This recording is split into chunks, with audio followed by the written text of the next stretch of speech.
တွေ့ကြုံတဲ့ရင်းချမ်းမှုရှိလာတဲ့လူတွေကလေမချစ်တတ်တော့တာမဟုတ်ဘူးသူတို့ကချစ်တတ်တော့ငယ်စဉ်ခါတော့ကချစ်ုံပဲချစ်ခဲ့တာချစ်တတ်ကြဘူးအဲ့ဒီအတွက်ကြောင့်အချစ်ကပေးတဲ့လွမ်းဆွမှုတွေတန်ရောစင်တွေနာကြည့်မှုတွေဆိုတာအမျိုးမျိုးဖြစ်တတ်ကြတာအသက်အရွယ်တစ်ခုရလာတယ်အမြတ်တဖြည်းဖြည်းနဲ့နားလေတဘောပေါက်လာတာ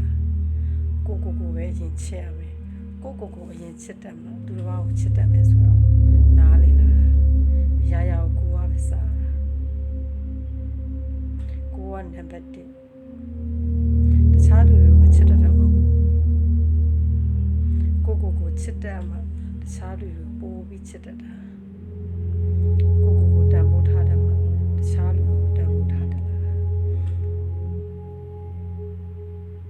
ကိုနားလေလက်ခံနိုင်မှာတခြားလူတွေလည်းနားလေလက်ခံနိုင်တာလောကရဲ့အဓိပ္ပာယ်တွေကများတယ်နေရာမှာတွေကများတယ်ဆိုပဲတခြားစဉ်းစားသုံးသပ်ကြည့်ရိုးရှင်းပါတယ်ကိုရင်ဆုံးနားလေလက်ခံနိုင်အောင်ကြိုးစားရမယ်ကိုမေတ္တာထားနိုင်အောင်တင်ယူရမယ်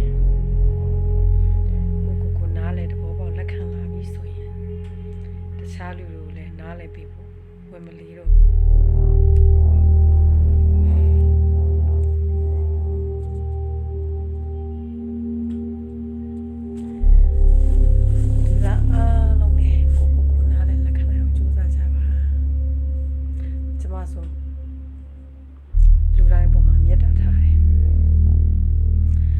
ချစ်တတ်ဘူးလားတော့မင်း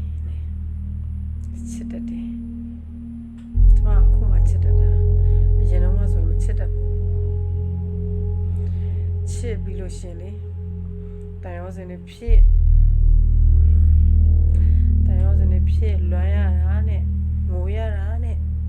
အဲ့ဒါတွေကကိုထိကန်အောင်လုပ်နေတာဝင်းမင်းတန်ပြောလို့ပဲ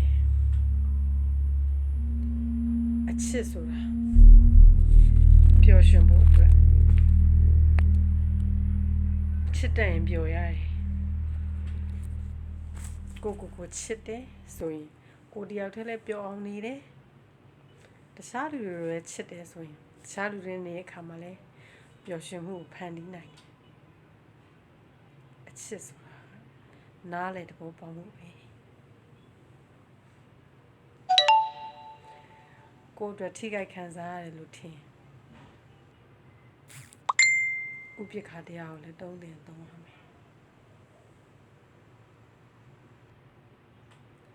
မေတ္တာတရားနဲ့ဥပိ္ပခာတရား